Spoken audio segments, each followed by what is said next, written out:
I was 5 when I walked into my kindergarten classroom in a dress my mom had sewn for me. My black curls tied tight on either side of my head. I was so proud of my dress. I was nervous, but mostly I was excited. As a natural-born extrovert, I couldn't wait to meet new friends. I sat down in the circle. The day started the way any first day of school might start. All the kids sitting in a circle, anxious, excited, and just needing to respond to one simple request. Everyone say your name. I didn't realize that ask would be the hardest question I'd have to answer. Chris. Hi, Chris. Laura. Hi, Laura. As we went around the circle, it became clear to me that my name wouldn't be so easy for everyone to say. The butterflies in my stomach grew, and my body tensed up, and I just sat there, waiting for it to be my turn. That dress my mom sewed me, it didn't feel quite so beautiful. I wish I had on that pink unicorn dress like Laura was wearing. And my hair felt tied way too tight on either side of my head. Why couldn't I have that glistening blonde hair with the 3 pink barrettes like she had? As we slowly went around the circle, my body filled with fear. My name, that's all I needed to say. Finally, it was my turn. I knew there was no escape. I just had to say it. Sahba, I said. What? The teacher asked. Sahba? What? Chris, Laura, Brandon, they all started to laugh. The teacher looked so confused, as if I had just told her, my parents put a bomb in my backpack and I'm not sure when it's going to go off. The kids kept laughing. I'm asking what your name is, the teacher said. Sahba. The more times I said it, the uglier it sounded. The more times I said it, the more embarrassed and ashamed I became. At this point, the whole circle was laughing. This wasn't the answer they were looking for. The teacher just looked at me straight in the face and said, I'm sorry, I just don't know how to say that. And we sort of moved on to the next person. But in that moment, everything I knew about who I was shifted. The beautiful jeweled rice my mom would make for dinner, I wanted to quickly replace with mac and cheese. The sound of my family's laughter as we listened to each other's stories felt embarrassing and too loud. The way we danced, the way we moved, the way we talked, the way we celebrated, I just wanted to hide it under probably a beautiful Persian rug so that nobody could see it. This was my first day of kindergarten. This day taught me that no matter what, this was no place for me. My parents immigrated to the United States from Iran right before the revolution broke out, and I started school in the aftermath of the Iran hostage crisis. They arrived in search of better education for themselves, but were never able to go back because of religious persecution as members of the Baha'i faith. So they were forced to build a life and raise their daughters in a place that they didn't know. But with hearts full of hope and gratitude, they sent me to school that day. And that was the same day that I realized that I had to do everything in my power to be better, sound better, look better, talk better, just to be what Laura already was, simply sitting in that circle on day one. My name ended up being a pretty pivotal part of my schooling experience. That afternoon, when my parents picked me up from the first day of school, I crawled into the back seat of their VW Bug, and since back then seatbelts were optional, I was able to pull myself up between the 2 front seats right between them. Khubud? Was it good? Chikar Kardi, what did you do? I looked at them, and I knew I couldn't tell them the whole story, but I also knew that if something were to change, it had to happen now. I need to change my name, I told them. I was ready for a fight. I was ready for them to tell me how beautiful the name Sahba is, for them to say, do you know what it means? It means something that spiritually intoxicates, like a wine of the spirit. I now love that that's what my name means, but back then, none of that would have mattered. But they didn't say that. My Baba just looked at me, matter of fact, and said, what do you want to be called? And we landed on Amy. From that moment forward, the name on the school roster, the name tags on the first day of school, the shouts of glee on the playground, all of my assignments, all the way up to high school graduation, it all belonged to Amy. Sahba slowly disappeared. She was embarrassed of her religion, embarrassed of the food her mom packed for her, the way her parents spoke Farsi, her hair, her skin, everything about her made her just want to crawl into a hole and not be noticed. It all just reminded me that school was not a place where I would be loved and valued for who I was. I spent my days not cultivating my love for writing, not realizing that I actually really love history, not making lots of new friends. I didn't spend my time being a leader, sharing my voice, sharing my perspective. I spent every single day just trying to figure out how to fit in, and every single day was a constant reminder that I had somehow turned my back on a big part of myself, my culture, and my family. I ended up going into the field of education, and in 2006, I helped to open up a school in Brooklyn, New York that is intentionally diverse. That means that on purpose, kids of different racial and economic backgrounds are brought together to build community and to learn and to grow alongside kids who are different from them.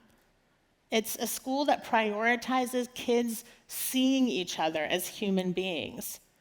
Teachers make explicit space to make sure that kids are seen and valued and understood.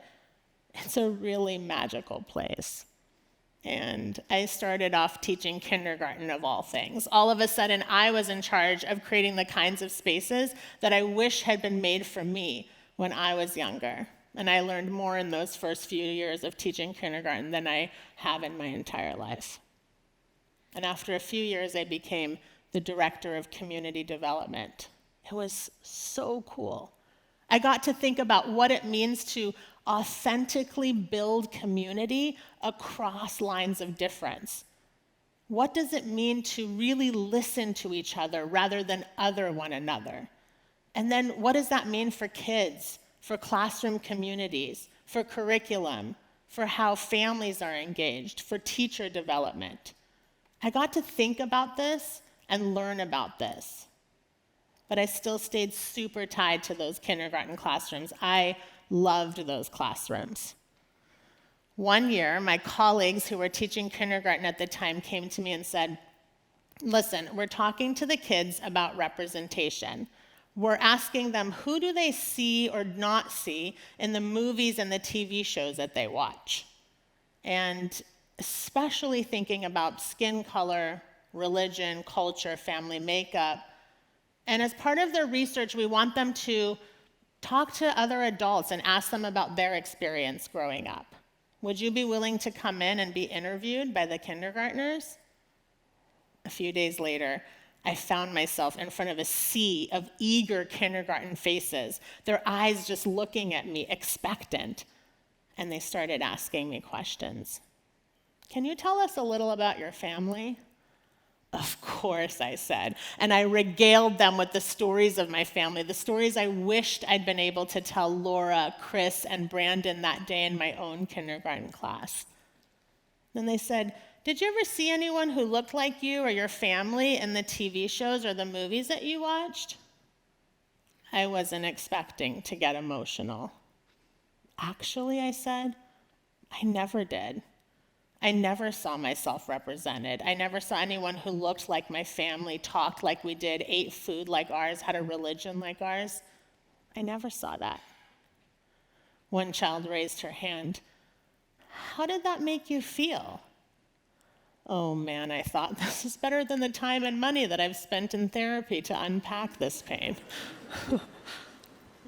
I looked that child in the eyes and I said, it made me sad. It made me feel like no one cared about me, like I didn't have value. And I wanted to feel proud of who I was, but I never felt proud. I felt invisible. One child in the back raised his hand, his beautiful blue eyes glistening in the light, and he looked at me and said, I'm sorry that happened to you. I want you to know that you do matter. You are important. And I lost it. With that one statement, that child had healed a part of me that had never been healed. And what I realized in that moment is that unless we're making space for kids to be seen and honored and understood, then we're actually missing out on the gems and the offerings that these kids can bring to the world.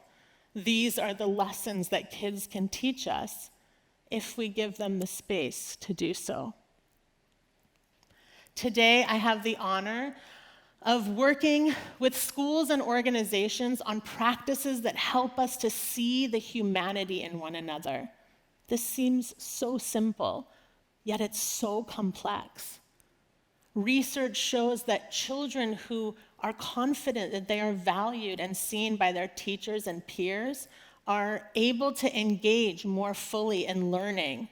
They take greater advantage of learning opportunities. They build important relationships, and they're more likely to persevere in the face of difficulty and do better in school.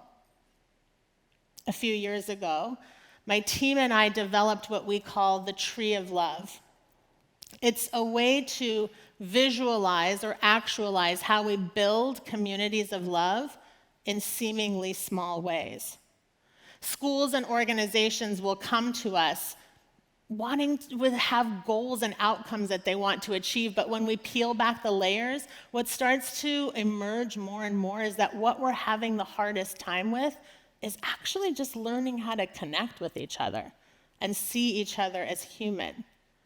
So we start with the bottom of this tree, the foundation where the roots derive their nutrients, and that's through having an attitude of wonder, a genuine curiosity towards other people. This might look like rejecting single narratives, listening to the stories of others without assumptions, genuinely seeking diverse perspectives, and maintaining a learning stance, even about ourselves. Again, these might seem so simple, but they have giant ripple effects. Just like that blue-eyed boy in that kindergarten class made me feel seen, valued, and heard, we have the power to do that for someone else. When we commit to embodying this change, to having an attitude of wonder in our own lives, then we don't just change a story, we change the narrative for generations to come.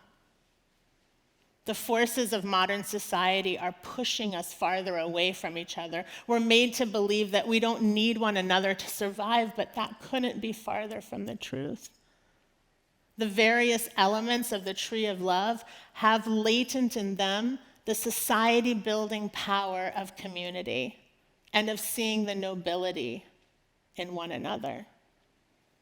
When we learn to ask questions, lean into listening to the stories of others, and understand our interdependence, then we slowly start to shift this narrative that's been told to us, this narrative that we're so different, that we are not them and they are not us. And we start to see ourselves as members of one human family. I had 2 kids in my kindergarten class that were from really different backgrounds. In every way that you could imagine, these 2 had nothing in common. But they ended up being the best of friends, and they're actually still friends to this day. Why? Because they were taught that that matters. They were taught that this is just as important as learning to read and to write. When genuine friendships and relationships are built across lines of difference, then our biases and stereotypes start to decrease, and we even start to see ourselves in one another. This takes practice. It takes skill, but we're never too old to learn it. And when we do, we slowly start to work towards these other parts of this tree, to creating communities of love, having practices and institutions of justice and unity, and ultimately working towards a new reality, a reality where love thrives. Changing the world can feel so big. How can I make a change? I'm just one person. But small shifts lead to big impact. When I think about my own kindergarten experience, had that teacher done one thing differently, then Amy probably wouldn't have existed, and that would have impacted my entire life. Today, my team works to develop the type of world where any child, whether they're named Chris, Laura, or Sahba, can walk into a classroom and feel proud of who they are. A world where the questions they're faced with are not about fitting in, but about how they can share their unique contributions with the world. Imagine that same little girl, but instead of shrinking in the background, she's encouraged to stand tall, speak proudly, and knows that she belongs. This is the change I believe in. It starts with each of us recognizing the power of small daily actions, like pronouncing someone's name correctly, that could then change their whole story. And so I leave you with this. What name, what story, what humanity will you honor today? What perspective other than your own will you seek? What small act of recognition will you offer that could reshape someone's world? Because the truth is, the world that we imagine, a world of care, of justice, of belonging, it starts with the choices we make every day, starting right now, in this very moment. Thank you.